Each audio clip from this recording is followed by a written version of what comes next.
Hola y bienvenido a nuestro canal, gracias por estar aquí. Hoy te traigo otro video de cómo citar en APA séptima edición y en nuestra secuencia de videos de citando leyes vamos a hablar de cómo citar decretos, ordenanzas, acuerdos o resoluciones.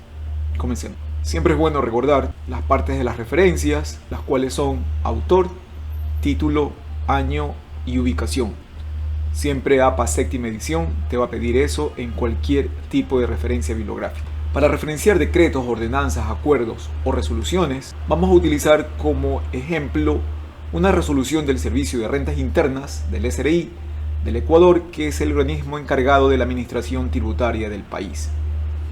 Esta resolución establece normas específicas para la emisión de comprobantes electrónicos durante las situaciones de emergencia, como el caso de la pandemia del COVID-19. El formato para la referencia quedaría de la siguiente manera: número y año del decreto, ordenanza, acuerdo o resolución, entre corchetes el ente que lo promulgó, seguido del asunto y finalmente la fecha de promulgación del acto. Recordar que si se puede agregar al final un URL o un link de acceso a tal información, siempre será de utilidad. La cita entre paréntesis quedaría el nombre del decreto o la descripción del decreto y el año entre paréntesis, y la cita narrativa con el decreto fuera de los paréntesis. Como ejemplo mencionado, pues tenemos la resolución del SRI, información que te voy a dejar el link en la descripción.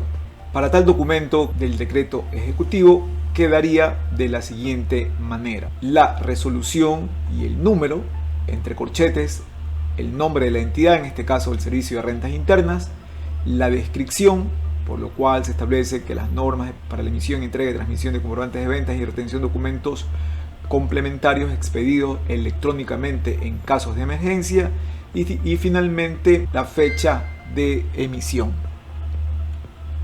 quedando la cita entre paréntesis, la resolución, el número y entre corchetes el SRI, y para la cita narrativa pues el número de resolución y entre corchetes SRI fuera de los paréntesis. Gracias por ver el video, gracias por estar aquí. Si te gustó, déjame un like y te invito a visitar mi canal de YouTube para conocer más sobre APA séptima edición y otros temas interesantes. Gracias y nos vemos en el siguiente video.